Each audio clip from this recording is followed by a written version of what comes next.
الطاكسيات في مدينه طنجه ما كيبقاوش باغيين يوقفوا. انتم شوفوا معايا واحد الطاكسي خاوي، طاكسي خاوي. انت فين غادي اخويا؟ غادي لكاساباراطا؟ ماشي طريقك وراك انت خاوي يا صاحبي. واخا عندك غرض نمشيو معاك اصاحبي، نعطيو هذا الغرض، هذا هو الاول. حشومه صاحبي، ما تهزوش الناس اصاحبي. علكم مثاليه دور شنو السبب اللي كيخلي الطاكسي ما كيبغيش يوقف للناس؟ اولا تحيه ليك وتحيه للمشاهدين. معكم عاطف المدن، سائق مهني هنا من مدينه طنجه. بالنسبه للطاكسي، هذا القطاع هذا يعني تشوفوا العديد من المشاكل، حتى هو شأن جميع القطاعات، مشاكل كثيره. للاسف الدوله ما باغاش الحل، ما باغاش تشوف الحل. وكاين الحل، ماشي ما كاين حلول، كاين حلول كثيره. كاين ثلاثه يعني هما اللي كيتحملوا المسؤوليه في هذه المشاكل هذه. كاين الدوله، وكاين اصحاب رؤوس الاموال، وكاين الولايه. انا غادي نشرح لك كل وحده على حده. كاين الدوله، الكريمات اصلا ما خصهمش يكونوا، خص يكونوا رخص يتعطوا للسائق المهني يدير الطوموبيل ديالو، يمشي يسبقها، يخرجها من الدار، طوموبيل زوينه، هو يسوق يعني مرتاح، والكليان حتى هو يجلس مرتاح، سياره مزيان. ما تكونش مثلا الكريمه ديال واحد والطاكسي ديال واحد. ودابا راه كاين اللي عنده 100 طاكسي يا صاحبي. انا علاش قلت لك المسؤوليه كيتحملوها اصحاب رؤوس الاموال والدوله او ميم طون. وكاين اللي ما عنده حتى علاقه بهذا القطاع هذا. شنو اللي عنده؟ فقط عنده الفلوس، بان له هذا القطاع هذا فيه الفلوس، كيشري طاكسي، يشريها ما نعرف، يشريها بالكريمه ديالها بكل شيء. 99 سنه راه واصله 150 160 170 مليون هذه الكريمه. الكريمه الا بغيت 99 سنه يعني راه ملك ديالك تقريبا. هاد صحاب رؤوس الاموال وهما اللي قلتي كيشريو الطاكسيات بزاف، يشريو كتجبر عنده 50 60 70 100 طاكسي، كيدخلوا له ملايين.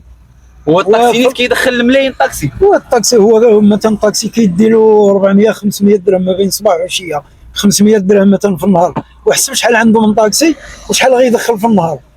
يدخل اموال بايضه. اموال كثيره. الناس ولاو يعني ولا عندهم استثمار وما عندهم حتى شي علاقه بالقطاع. كاينه الولايه هي كتحمل جزء من المسؤوليه. علاش كتحمل المسؤوليه؟ اي حاجه زادت كنعرفوها، كل شيء غلا. واش كاين شي طاكسي في المغرب ب5 دراهم؟ لا والو، ما كاينش. 10 طنجة دراهم اللي هي مدينه اقتصاديه ومدينه محركه، 5 دراهم 5 دراهم، ويركبوا معك ثلاثه مثلا ب5 دراهم. هي يعني يركبوا معك ثلاثه ب5 دراهم كتجيكم مع هذا هو السبب علاش ما كتوقفوش. لا ماشي غير هذا هو السبب وصافي. لو كان كاين بزاف ديال الاسباب. واخا شنو السبب علاش ما كتوقفوش الثلاثه ديال الناس؟ هذا الطاكسي خاصو مثلا خدمتي العشيه، خاصك واحد 500 درهم فيها الريسيطه تعطيها المول الطاكسي، زائد المازوت اللي غادي تعمل. تصور ما بين يعني خصك تصور ما بين 400 حتى ل 500 درهم، عاد شوف شنو غادي تصور، شنو غيبقى لك انت. يعني هنا فين علاش لما يكونوا هاد الطاكسيات يكونوا ديال المهنيين، ديك الساعه يهز ثلاثه يهز. هما دابا كيتهلاو في سراقي البلايص، اصحاب النقل السري، وما كيتهلاوش في الطاكسي. يعني يهز. ودابا حنا ملي كتشوف شي مراه مثلا بوليداتها كتحشم، ضروري توقف لها. اللي عنده ضمير راه ما يمكنش يفوت مراه بوليداتها ولا شي نساء كبارين ولا هذا، ما يمكنش يفوتهم نهائيا الا كان الضمير ديالو ميت. نقول لك واحد السؤال بالنسبه للتطبيقات، انت ضد التطبيقات ولا مع التطبيقات؟ المهم عندهم ايجابيات وعندهم سلبيات. انا كنهضر لك ماشي انا كنهضر لك يعني طاكسيات بصفه عامه. علاش هاد التطبيقات عندهم ايجابيات وعندهم سلبيات؟ عندهم ايجابيات، بعض المرات كيقول لك مول الطاكسي كيفكونا من ثلاثه. يعني كيكونوا ثلاثه. انا بيدي انا طاكسيستا، ملي كنخرج انا وولادي ما كنعيطش الطاكسي نهائيا، عارف الظروف ديالو، عارف الظروف ديالو، ما كنشيرش مول الطاكسي. كنعيط اما لسراق البلايص كما كان، سواء عنده التطبيق ولا ما عندوش.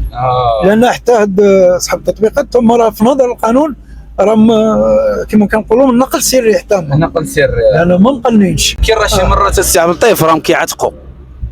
دابا الا جينا شهر 8، هاد شهر 8 هادي راه كانت واحد المشكل كبير، كان الناس ما كتلقاش فاش تمشي، الناس كتبقى في الشارع، الناس 12 ديال الليل وما لاقيش فاش تمشي. اكزاكتومون. يعني الا دخلتي لابليكاسيون كدوموندي كيجي حتى عندك كيديك حتى لباب دارك. وماشي غير لابليكاسيون، سراقي البلايص بصفه عامه، سواء ندير تطبيق ديال شي شركه، النقل المزدوج، كل شيء. المهم كينفع. انا بيدي انا قلت لك انا تاكسيستا، كتجيب الظروف كنركب معاهم. وخصوصا دابا حنا سي عبد اللطيف، دابا نعطيك دابا غير مثال، دابا هما انا كنقول على حساب الراي ديالي، انا كنقول خاصهم يديروا يعني شي قانون لهذا النقل السري. علاش؟ لانه ولكن اسمح لي سي عبد اللطيف، وحنا عندنا دابا واحد المشكل في المغرب، هو اننا ما عندناش اكتفاء ذاتي، حنا مع بعضياتنا وكنلقاو مشكل. ومع ذلك ملي غيجي مثلا كاس افريقيا ولا كاس العالم اللي غتجي عندك 48 دوله، ما غيلقاوش الطاكسيات، ما غيلقاوش الطوبيسات، كلشي عامر الزحام. شنو الفكره اللي غياخذوا علينا الدول الاجنبيه؟ بالفعل، ولكن الدوله اكيد هذا الامر هذا يعني حاطه في البال ديالو، عامله يعني في الحسابات ديالو كل شيء. اكيد غتكون حلول من هنا لهذيك الوقيته، وهو راه ما بقى لا والو. 2025 العام الجاي كاين كاس افريقيا. هو النقطه اللي ذكرتيها واللي خصني نعقب عليها، قلت انه يتقنن التطبيقات. انا كيبان لي ان من مستحيل انهم يقنوا. علاش؟ لان باش مثلا بالنسبه لسيارات اجره باش تسوقها وتكون يعني مؤهله انك تسوقها، كدوز عبر عده مراحل. باش خصك تشبر بيرمي كونفيونس، رخصه الثقه خصها بزاف ديال الشروط. خص يكون عندك السجل العدلي خاوي، ما عمرك دوزتي الحبس. الامراض وهذا يعني كاين بزاف. وتجيب واحد ما معروفش وتخلط وتقول له مثلا هز هاد الناس، تصيفط معاك ولادك، تصيفط معاه. يقدر مثلا هو جاي من مدينه اخرى دار شي زبله، يقدر يسمح في كل شيء ويزيد فين غتقمر عليه. علاش كنبوانتيو مثلا انت وقعت لك شي مشكل، اسيدي راني وقع لي مشكل مع الطاكسي ولا دار ليا ولا فعل ليا ولا كذا، عندك النمره ديالو، كتمشي للكوميساريه كيقول لك عندك النمره ديالو، اي عندي النمره ديالو. كتشوف النمره الطاكسي، كيشوفوا كيهضروا مع ذاك صاحب التوقيت مع البيرو طاكسي، كيعرفوا شكون اللي كان خدام في هذيك اللحظه. انت كتقول لهم الساعه اللي كنتي فيها، كيعرفوا معروف شكون هو، شكون اللي كان خدام ديك الساعه. بزاف وماشي غير اولا مثلا نسيتي شي حاجه في الطاكسي، نسيتي شي حاجه. سي عبد اللطيف، دابا كاينين شي بعض المرات كاينين شي سائقين ديال الطاكسيات ما تيكونوش نزهاء، وهذا هو المشكل اللي كيوسخ الصوره والسمعه ديال سائق الطاكسي. متفق معاك، جو سوي داكور افيك توا. هذه القضيه كاين الناس نزهاء، كاينين الناس استغلاليين. يقدر مثلا بنها مثلا باقا ما وصلتش الوقت ديال 50% يخدمها لك، كاينين ولكن قلال. كاين اللي مثلا، ولكن هذو قلالين. كاين اللي مثلا كتدخل مثلا كونطادور، يعني العداد كيكون فيه مثلا كيكون خدام، انت كتطلع مثلا هو ماشي كيردوا للزيرو بداه من جديد، يقدر يخليه.